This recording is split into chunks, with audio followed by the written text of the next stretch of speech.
तो एक बार फिर से स्वागत है दोस्तों आप सभी का हमारे इस यूट्यूब चैनल करियर कंसल्टीज में, जहां हम देते हैं जानकारी आपको करियर और एम्प्लॉयमेंट से जुड़ी।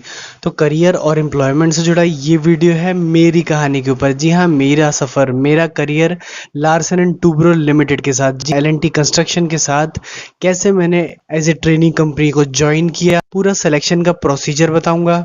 कैसे मैंने कंपनी में कंफर्म होके as a site accountant company के साथ 3 बड़े प्रोजेक्ट पर काम किया। दिल्ली में मेट्रो रेल चलाई, पंजाब में थर्मल पावर प्लांट लगाया और पूरे गाजियाबाद की इलेक्ट्रिसिटी को अंडरग्राउंड करके 25 से ज्यादा सब स्टेशंस का निर्माण किया। एज ए साइट अकाउंटेंट 6 साल में मैंने जो भी एक्सपीरियंस किया लार्सन एंड टूब्रो लिमिटेड के साथ, वो सब कुछ शेयर करूंगा आपके साथ इस वीडियो में। हो सकता है वीडियो थोड़ा लंबा हो जाए, इसलिए इसे अभी लाइक कर दीजिए और वीडियो में अंत तक बने रहने की कोशिश कीजिएगा। तो चलिए शुरू करते हैं। दोस्तों सबसे पहले मैं बताऊंगा कि कैसे मेरा सिलेक्शन हुआ। तो दोस्तों ये बात है 2009 की, जब मैं फाइनल ईयर में पढ़ रहा था, बीकॉम के फाइनल ईयर में। मेरा कॉलेज था दयालबाग एजुकेशन इंस्टीट्यूट, आगरा, उत्तर प्रदेश से, जहां पर जनरली बहुत कम ही कंपनियां प्लेसमेंट के लिए आती थी, बीकॉम और एमबीए या बीबीए के लिए। बट लकीली उस साल हमें एक लार्सन एंड टूब्रो से मेल आया कि वो एक सेंट्रलाइज सिलेक्शन रख रहे हैं दिल्ली के जामिया मिलिया इस्लामिया यूनिवर्सिटी में, जहां उन्होंने दिल्ली यूनिवर्सिटी के और दूसरे कॉलेजेस के पूरे उत्तर प्रदेश और दिल्ली के कैंडिडेट्स को बुलाया है। ये एक ओपन सिलेक्शन है जहां पर कोई भी ग्रेजुएट, पोस्ट ग्रेजुएट आकर के इंटरव्यू दे सकता है, ग्रेजुएट कॉमर्शियल ट्रेनी पोस्ट के लिए। और इंटरव्यू से पहले होगा एक रिटन टेस्ट। अगर रिटन टेस्ट क्लियर होता है तो इंटरव्यू देना होगा।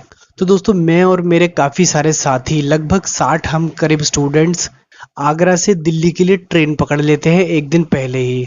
अगले दिन हम जब जामिया मिलिया इस्लामिया कॉलेज पहुंचते हैं तो वहां पर L&T की टीम सुबह 9:30 बजे से अपना प्रेजेंटेशन देना शुरू करती है, जिसमें वो जीसीटी प्रोग्राम की डिटेल को बताते हैं कि जीसीटी को बेसिकली करना क्या होगा साइट लेवल पर। अकाउंट्स, टाइम ऑफिस यानी कि HR या IR जिसे कहते हैं, स्टोर्स, कौन कौन सी रिस्पॉन्सिबिलिटीज या क्या उन्हें जॉब प्रोफाइल मिलेगी, वो सारा बताते हैं। इसके बाद एग्जाम शुरू होता है और एग्जाम एप्टीट्यूड होता है, जिसमें कि बेसिक मैथ यानी NCERT लेवल की बुक की मैथ्स आती है और जनरल इंग्लिश के क्वेश्चंस आते हैं, ग्रामर्स के, पंचुएशन, प्रीपोजिशन, इस तरह के क्वेश्चंस आते हैं इंग्लिश के। फिर आती है रीजनिंग। रीजनिंग में मैंने काफ़ी प्रैक्टिस की हुई थी, बट ये रीजनिंग थोड़ी सी डिफरेंट थी।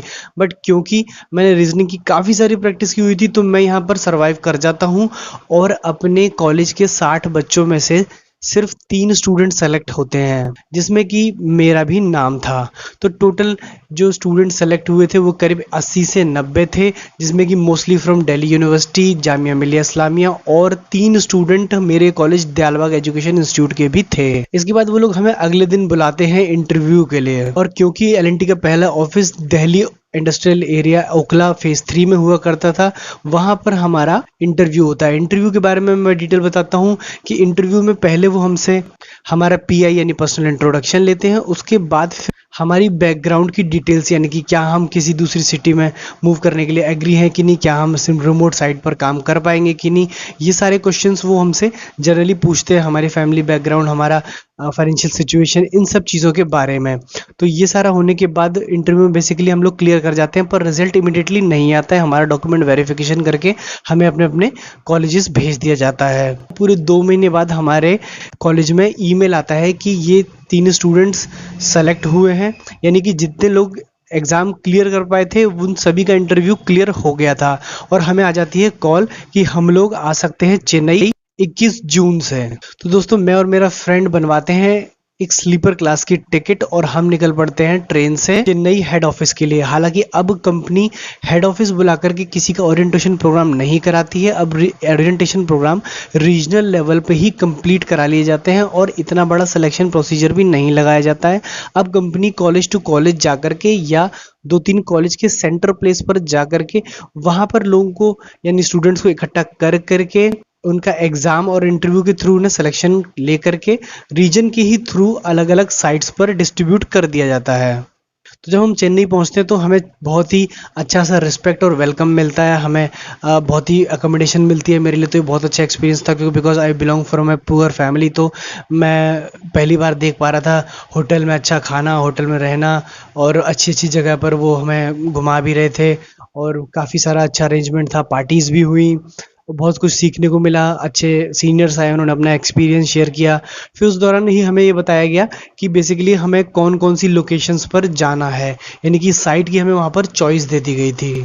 तो ये था हमारा सिलेक्शन प्रोसीजर से लेकर के ओरिएंटेशन प्रोग्राम तक का डिटेल। अब हम आते हैं साइट पोस्टिंग पर। तो देखिए, साइट पोस्टिंग वहीं से हमारी डिसाइड हो गई थी चेन्नई से कि हमें कहाँ-कहाँ जाना है। तो हम आकर के रीजनल ऑफिस पे रिपोर्ट करते हैं और रीजन ऑफिस से हमें साइट का एड्रेस दे करके साइट के लिए रवाना कर दिया जाता है। अब जैसे ही हम लोग साइट पे पहुंचते हैं तो साइट की हालत देख करके जो हमारे आधे से ज़्यादा स्टूडेंट्स थे वो छोड़ करके भाग गए, यानी कि करीब ऑल ओवर इंडिया जब हम इकट्ठे हुए थे तो करीब 187 पर्सन्स थे और उसमें से करीब 100 तो पहले 1 महीने के अंदर ही छोड़ करके नौकरी चले जाते हैं, बिकॉज़ वो साइट की हालत देख करके उनको अच्छा नहीं लगा। हालाँकि साइट ऑफिस इतने भी बुरे नहीं होते, कंपनी 24-25 लाख रुपए खर्च करती है टेम्परेरी साइट ऑफिस बनाने के लिए। अब देखिए, साइट ऑफिस या एल&टी का वर्क क्या होता है। बेसिकली आप कंस्ट्रक्शन कंपनी में हो तो आप डेफिनेटली कोई रोड बना रहे हो, कोई ब्रिज बना रहे हो, कोई डैम बना रहे हो, या आप कहीं थर्मल पावर प्लांट लगा रहे हो। तो बेसिकली ऐसी जो वेंचर्स या प्रोजेक्ट्स होते हैं वो रिमोट लोकेशंस में होते हैं। तो जब रिमोट लोकेशंस में होते हैं तो आप शहर से दूर होते हो,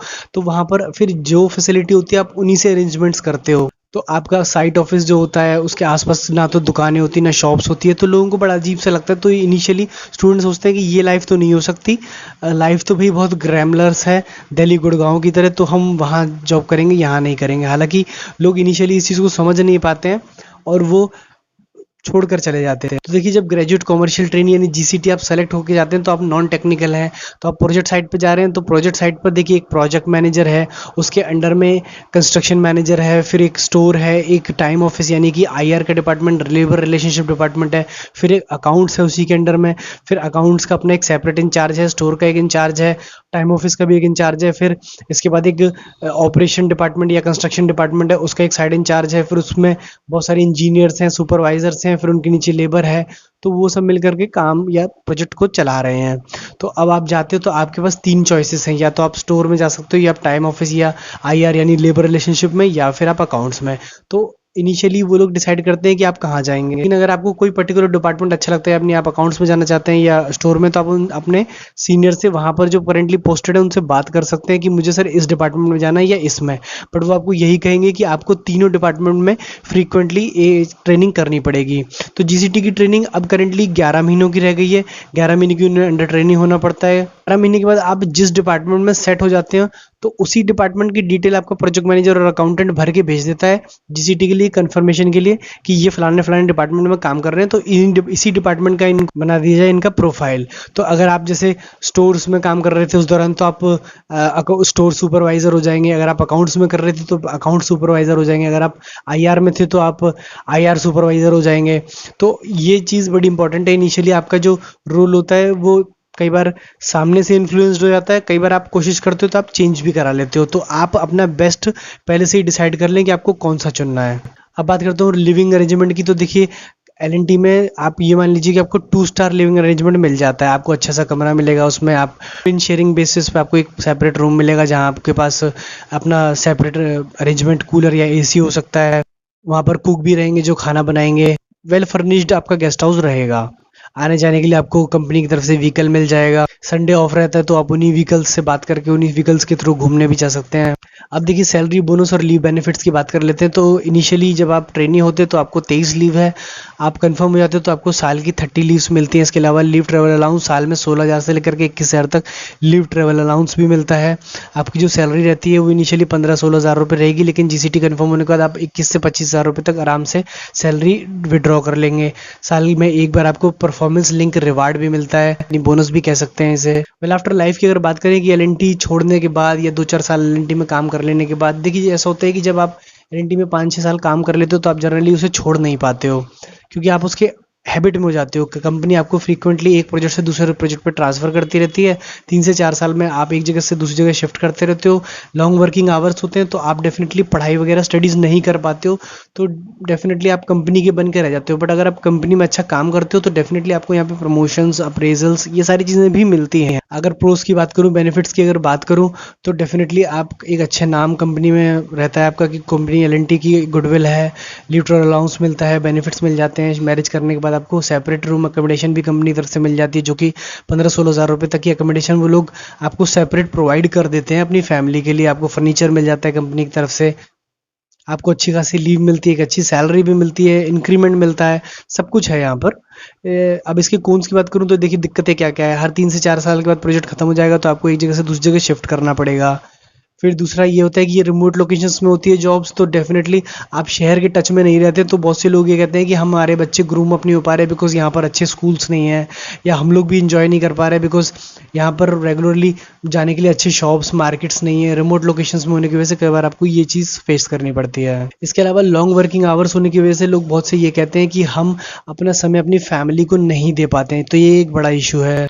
एल में काम करते हुए आप कोई दूसरी एजुकेशन के बारे में नहीं सोच सकते बिकॉज आपके साथ ये दिक्कत आती है कि आपके लॉन्ग वर्किंग आवर्स होने की वजह से आप पढ़ाई नहीं कर पाते और काफ़ी सारा वर्क का भी लोड रहता है। लेकिन एक चीज़ अच्छी है कि कंपनी अच्छे कैंडिडेट्स को MBA भी करेंटली करा रही है अपने खर्चे पर।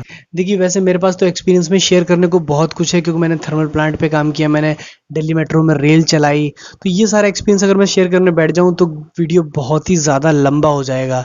लेकिन आपके जो भी क्वेश्चंस हो आप मुझसे कमेंट सेक्शन में पूछ सकते हैं, और वीडियो अच्छा हो तो इसे एक लाइक कर देना, चैनल को सब्सक्राइब कर लेना, और अगर चाहते हो कि इस वीडियो का सेकंड पार्ट भी बने तो कमेंट सेक्शन में बताना। तब तक के लिए थैंक यू सो मच।